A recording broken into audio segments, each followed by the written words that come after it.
NordVPN is becoming more than just a VPN. Threat protection will guard your device against malicious websites, malware, trackers, and intrusive ads, even if you're not connected to a VPN server at the time. Step up your cybersecurity and stay safe. Meet NordPass. It creates strong passwords for you, keeps them safely locked in a single place, and automatically logs you into all of your favorite online accounts. And you can access it all on all of your devices, even when you're offline. That's NordPass. Hey, David, thank you so much for making yourself available. For everybody who's watching, and this is the first time you're watching my channel, please subscribe, bit.ly Crypto Rich Odyssey. And this is David Morgan, the silver investor. We're going to be finding out what's happening in the gold and silver markets. And we're going to do 2 videos. And the second video is not going to be on YouTube because it's far too controversial for YouTube. And YouTube's a little bit sensitive and touchy. And we don't want to hurt YouTube's feelings. So Crypto Rich Odyssey, follow me on Twitter. And join my official Telegram announcements channel. And you, David, you are the original silver guru, silver investor. Do you just want to say a little bit about yourself? Oh, tiny bit. I mean, I've been fascinated with money from an early age. And when I discovered fractional reserve banking and what it really meant and what happens to paper monies and they always fail, it kind of pushed me into the sound or honest money movement.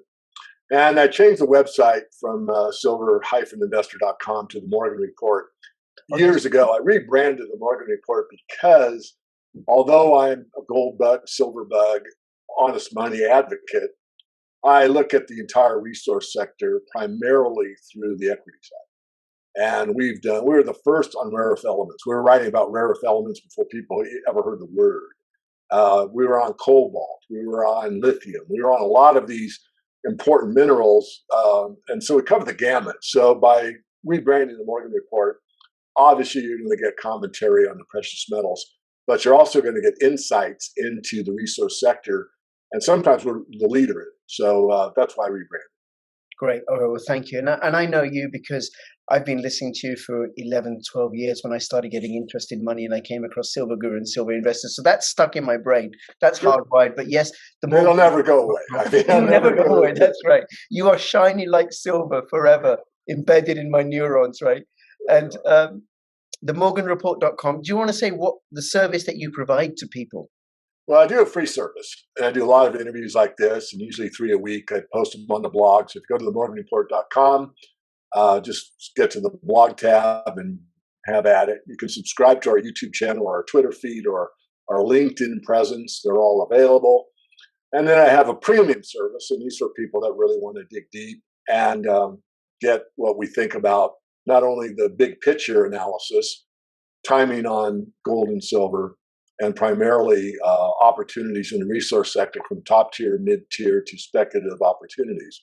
And that's for people that really invest. So the premium service is a paid service, but it's probably 1 out of, 150 people that are on the premium service versus what's on the free service, which is, in the thousands. And that's fine. I'm happy to provide a public service for everyone. But again, if you want to get down to the nitty gritty, we actually have 2 services, the premium and the mastermind. The mastermind is more for accredited investors or fund managers, that type of thing. We bring to the fore different opportunities that are restricted for AIs and things along those lines. These are for people that are really dedicated or manage money. Right. Okay. Now, not only have you been dealing with this and delving in this area for many, many years, people are paying you, fund managers and big players are paying you for your service. So you have some expertise in this. You've done at least your 10,000 hours, I reckon, with Chinese silver and gold and, like you said, the rare earth metals. Okay. Now, I asked you on because I just wanted to get commentary from you about what's happening in the gold and silver markets and also what's happening, how that's intersecting with the financial markets. There's a particular guy that I follow, Rafi Faber, and I've had him on my channel. And one of the things that he's saying, looking at what's happening in the COMEX and the LBMA, is how gold and silver stocks are falling. There is less and less physical. So do you want to start with that and then take it wherever you want to go? Well, certainly. Well, I'll shout out to Rafi. I really think he's one of the top guys currently in this space. And of course, that's opinion, but it's my opinion, and I'm happy to say it. Yes, he's right. The offtake of silver and gold from the known outlets, the COMEX and the LBMA, have been substantial. And usually that's the money of last resort. In other words, most of the players that need physical, especially a commercial form, like silver, commercial bars, take it directly from a refinery or sometimes directly from the mine. Samsung gets their silver directly from the Vino, as an example. So to go to the COMEX or the LBMA is something where really it's, again, the last place you want to take it because it shows your hand. It's kind of like having that 5-card poker game where you've got 4 cards up, but you get to take a peek at the whole card. Maybe a corny analogy, but you get my point. So if you are seeing silver being drained off of the LBMA and the COMEX at the same time, now sometimes they'll swap back and forth. So you might see the COMEX drained. Oh, look at the COMEX, it's going down, but they fail to check the LBMA and say, oh, it's risen. But when they're both going down together, that portends less supply. And I think that's very accurate because we're seeing more and more physical demand in both the metals, but yet the commentators, the mainstream commentators, have very little to say about it. As usual, they ignore it. And if they have much to say about it, it's usually derogatory. Right. Okay. Now, isn't there a thing that we can cash settlement? So, if somebody wants delivery, that in the agreement that they made with the supplier, with the LBMA or the COMEX, they can say, no, sorry, cash settlement. So then how can it get drained?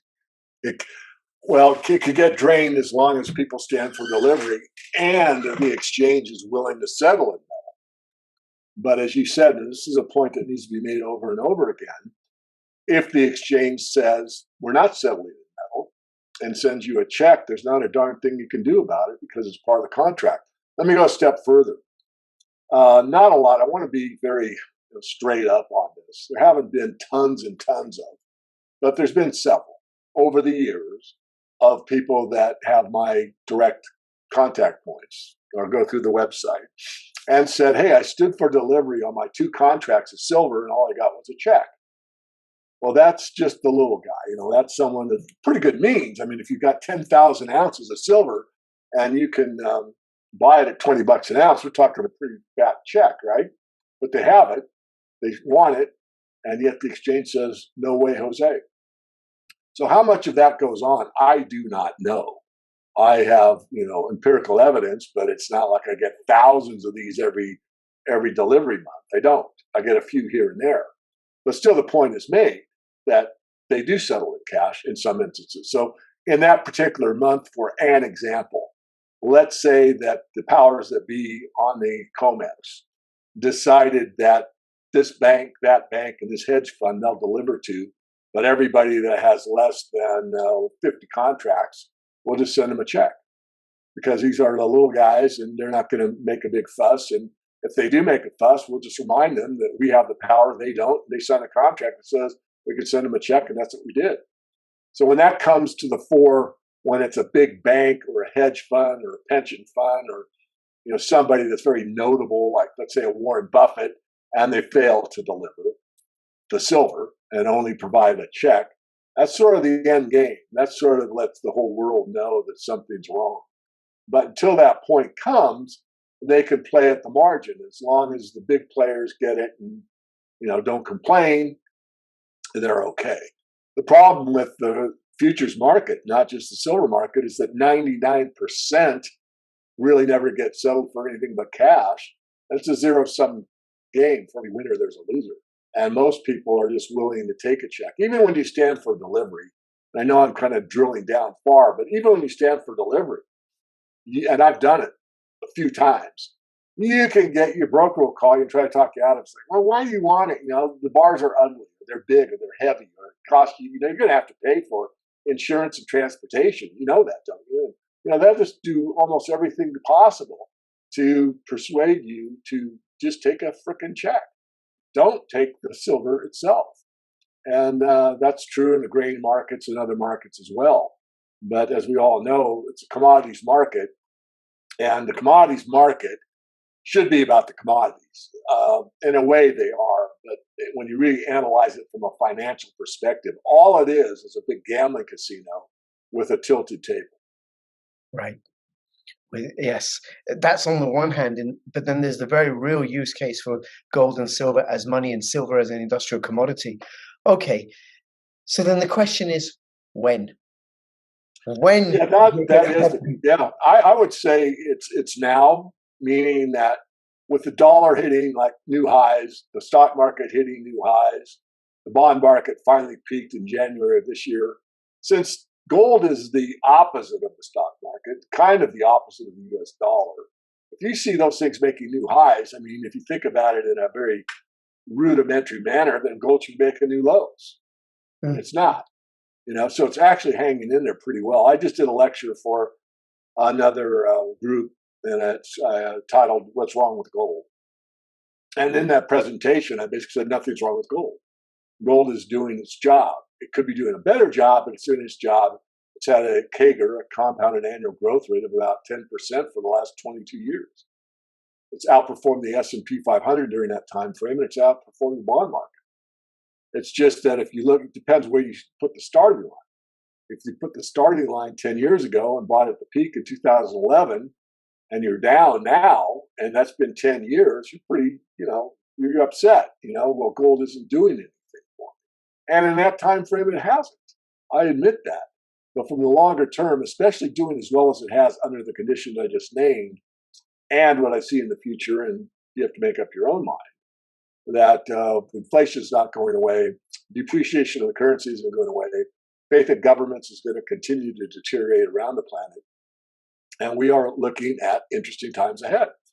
So to hedge that on a financial basis, you need to have precious metals. To hedge it on a daily living basis, you need extra food, water, shelter, cushion in your local currency, that type of thing, and good community. But on a financial basis, the best place to be under these conditions is to have some, not all, wealth preserved in precious metals, because history's taught that it preserves your wealth. Yes. And you said gold is the anti-dollar, because if the dollar rises, you'd expect the gold to fall as money because they're traded against each other. But gold has stayed steady, pretty much, a little bit, and while the dollar's risen much, much more. But my understanding is gold has risen pretty much against every other currency in the world. And that's, I think, because of all the crazy money printing and also the drain of capital from Europe into the dollar, into the US. Okay. And I'll just add on. I mean, you made a great point. I'll just emphasize it. If you look at gold in any currency but the US, it's doing really well. In a lot of currencies, it's making new highs. And the reason for that is gold is being measured against what that particular nation state is printing at. In other words, the reason the dollar is strong, there's two reasons the dollar is strong. There's several, but the two main ones are, one, they're not printing as fast and as recklessly as a lot of other nation states. And two, it's the reserve currency, so there's more faith in the dollar than most of these others. But regardless, it's still a piece of paper that's only backed by your faith in it, your confidence in it. Yep. And it's still the petrodollar, still good. Still the main currency for purchasing oil, and also the main currency for paying off loans and debts and bonds and stuff by nations and other big players. So there's still a demand for it. And then you look at the alternatives, the pound and the euro and the yen and the Swiss franc, they're not doing so well relative to the dollar. But the ruble is, and one of the things I noted was, I think a few weeks into the Ukraine-Russian war, where Russia pegged the ruble to gold. And I was like, oh. Yeah, not really. I mean, that was a bit of a misnomer. What they basically said was, we will buy domestic gold at this set price. That was the peg. And they also said on that article, people seem to not read the whole thing, it was a temporary basis. And I think it only lasted a month or less. But still, they made the point. And to me, it was more of a trial balloon to see, one, what the domestic miners were willing to do, two, to stabilize the ruble, and three, to test the market, see what shows like yours would do and others, and what the feedback mechanism would be for, let's say, the financial markets. How would they perceive that? And I think it was actually a pretty interesting play by by Russia to do that, to measure what the outlook for gold might be and what the potential future could look like if they really did peg the ruble to gold. Right. And we're going to the future, which who knows, they may do. Yeah. Because there's the Shanghai Physical Exchange. I understand there's a refinery being developed in Saudi Arabia. I hear noise about Saudi Arabia joining the BRICS, and also Saudi Arabia and Russia. And was it President Xi is going to be visiting China this week or next week? So more and more ties as Saudi Arabia kind of like moves away from the ambit of the US. Let me stop you there. I want to add something that I've only done once or twice. But if you go back in the history, and it's my history, and a person's life is a blip relative to the human experience. But nonetheless, the whole petrodollar thing was because the Saudis didn't trust the dollar.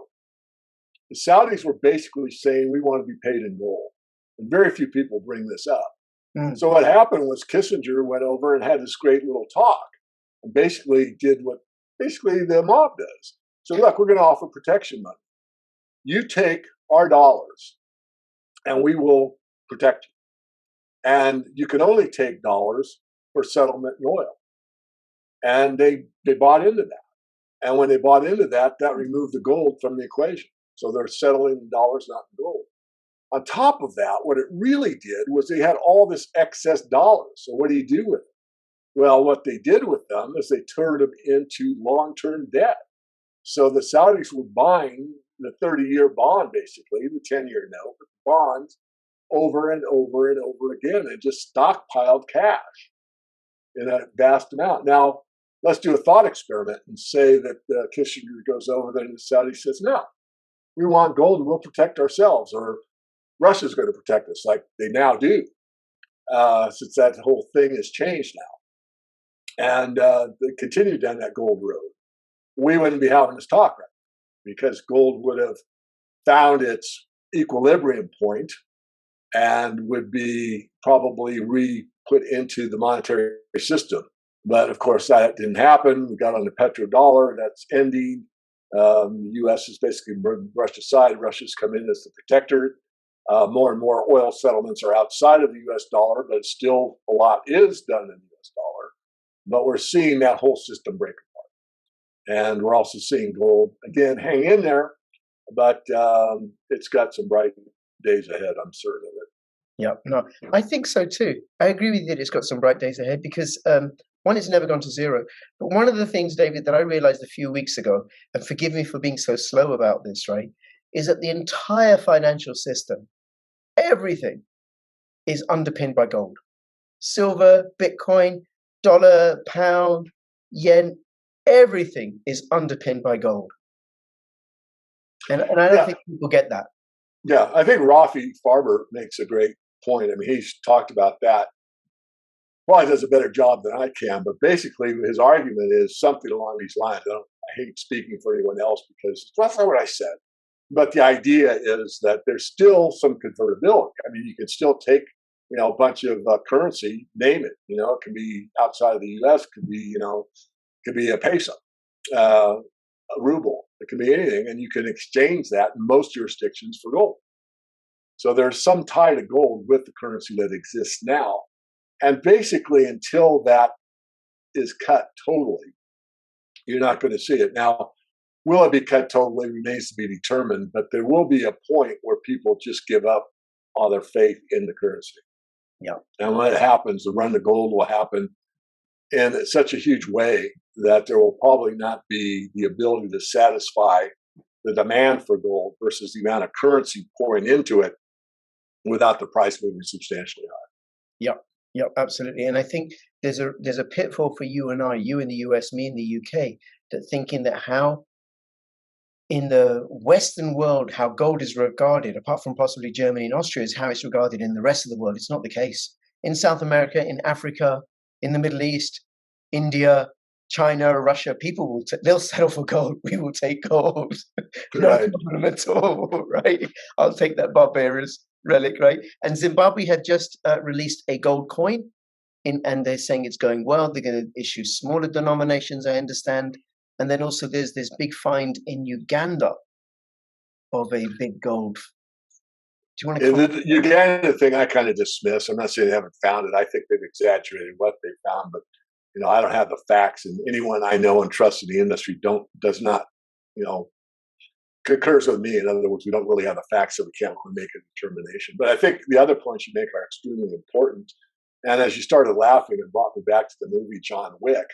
And when he has the cleanup service come in, he always pays in gold coin, right? I don't know if you've seen the movie or not. I haven't seen the film. But yeah, and I say this to my friends when I'm explaining to them: is listen, I'll take your gold sovereign, no problem at all. Yeah. I'll give you I'll give you £10 for it if you want. Yeah. It's got a face value of £1. I'll give you £10, no problem. Okay, now you said about. By the way, I just want to make another shout out to Ruffy, because he did say this to me because he's been on my channel twice and I've been in his channel once. He did say to me about gold being the ultimate foundation. So Ruffy, if you are watching this, I have finally got it. I finally got it. Gold is the ultimate form of money. Thank you so much, Ruffy. Okay, you said about the future, what you see rolling out in the future, and like near term, medium term. Do you want to comment on that? Sure. I see more hardship and more, rapid change. I mean, with the foodstuffs, the food supply chain breakdown, further tensions throughout the nation states, with China going into Taiwan potentially, the Ukraine situation, the oil problems, Germany needing fuel from Russia. I mean, all these things interact, and basically connecting the dots, because they do interplay with each other. We're going to see more and more stress throughout the system, globally, financially, and commodity-wise. So, again, the agricultural commodities are under stress. You'll see higher prices, generally speaking. Water isn't talked about. You're seeing stress there. Fuel is talked about, natural gas particularly, more stress there. So these are things that cause people to, at certain times, take to the streets. I mean, if they can't afford bread, they will make some noise about it. I mean, basically, that's what the Arab Spring was all about. It wasn't about, some video or whatever the politicians told us. It was about not being able to afford food. And we're going to see that more and more. It's unfortunate. So we're going through birth pangs in a way on a global basis, because things are changing rapidly and most people aren't prepared for them. And people don't like change. They really have that normalcy bias. They want tomorrow to be just like it was today. And they expect it to be so. And when it is not, it upsets the apple cart. And that's what we're witnessing. Yep. And then how do you see that affecting gold and silver? Well, eventually it'll take them much higher, because as faith is lost throughout the world on whatever government you want to name, people start to look after themselves more and more. And the way to do that is to find a monetary asset that doesn't have a government involved. And that's obviously the metals themselves. And there are other things. I mean, there's crypto that's out there, and there's some that, I would say are favorable, that I'm favorable to, some that aren't. But, I'm a free market guy. I mean, you've got a certain one you like. And a lot of in the crypto world, I mean, we study it, but not as hard as I do the macro picture or the metals or the resource sector. I don't have time to deep dive in everything. I do have a staff, we do write about the blockchain every month. My point being is there might be 10 cryptos out there that are really, really valuable that I don't even know their names. I don't consider myself a crypto expert. I do consider myself a big picture thinker, and I can look at the sector and make some, forecast on the sector itself, like more regulation throughout the sector. But I certainly wouldn't dismiss crypto as a whole, not at all. Again, there's probably some real opportunities out there. I just don't know what they are for the most part. I mean, I have a few of my favorites that I have looked into, but what are there? 10,000 of them or something? There's a lot out. and more being born every moment. Who knows, right? Who knows? Okay. All right. Anything else you want to let us know about gold and silver and money? I think there's one thing, we've talked about it before. I'll just close out with this. If you haven't watched it, I consider that the Four Horsemen film, it's not the film The Four Horsemen, that's an old film. It's called The Four Horsemen Film. It's on YouTube for free. It's an hour and a half long, and it goes through the age of empire and how this empire is coming to an end. And what's so cool about the movie, in my opinion, is that it shows you this is a cyclical thing. That there's the age of the pioneer, and I forget all the ages. There's like 4 ages. And you have, really robust people that are out there, blazing a trail, so to speak, and they don't have a lot, but they're making their way, and then it gets in, and you get to the end where there's basically decadence. There's too much of it. And we were, in the everything bubble. It was too much stuff. Now we're seeing the end of that, where there isn't too much food, and there isn't too much oil, and there isn't too much gold. We're coming to that shift. And the movie explains that very well. Plus, it gives some solutions at the end. So I'd encourage your viewers to look at the Four Horsemen film on a weekend or, when they want to be entertained. Again, it's free on YouTube. Okay, now thank you for that. And I shall link to that. The Four Horsemen film on YouTube. I'll link to that. I'll see if I can find it on Odyssey or BitChute and link to that version instead, or Rumble. So I did a video recently about how corrupt money corrupts. Now, listen, you're a financial expert. I'm a social worker, right? So this may be new to me, and I've been thinking about this, but there is and what I argue in this video, and I just love your comment on this, and I posted it a few days ago, is that where you have a fractional reserve banking system, you have the Cantillon effect favoring those that are nearest the source of the money. Now that happens with Bitcoin mining and gold mining and silver mining. You have a Cantillon effect. But with a fiat system, it's so exaggerated because they can just push a button and produce loads and loads and loads of dollars, and then use that to buy favors and preserve the structures as they currently are for themselves. And so then what happens is they will then use that money to bribe and capture the fools, fakes, and frauds that are running our country, because they're the ones, the only way that Lynn Truss or Rishi Sunak are ever going to get into power, really, is if somebody paves the way for them through bribes and corruption, because it's not like they're political titans. Kamala Harris is not a political titan. She's not a JFK or a Martin Luther King or a Nelson Mandela, Margaret Thatcher. They can do it on their own, the strength of their own merits, they can rise. So in a way, they can't be bought. They don't need to be bought because they'll rise to power on the strength of their merit. But Macron, Trudeau, give me a break. Joe Biden, really? Really? Leader of the free world on his own merit? Anyway, those are just my thoughts. Anything you want to say about that before we finish? No, I won't add on to it. I think you outlined it perfectly. I mean, and this again goes back to that movie, that as the empire ends, the political class is so greedy that all they're doing is tilting the table even more. So everything comes into their hands and there's nothing left for the rest of the population. And of course, the outcome of that, depending on what era we're talking about, I mean, sometimes these people lose their heads, literally. I'm not saying that's going to occur. What I am saying is we are in for some real change politically in the years ahead. Yes, yes. But at least we'll be happy. We'll own nothing. Right. We'll be happy, apparently. Other people, the rulers, they'll be even happier. They'll be happy. Because they'll have everything. David, thank you so much. I look forward to speaking to you again, because we're going to be digging into silver and rare metals and climate change and renewable energy. I'll have the links to morganreport.com in the description below, and his channel. Please go check him out. If you have any comments or questions, put them in the description below. And between now and when I see you next, please keep filling your pockets with precious metal profits. This is Crypto Rich and the Silver Guru signing out. All the best. Bye-bye.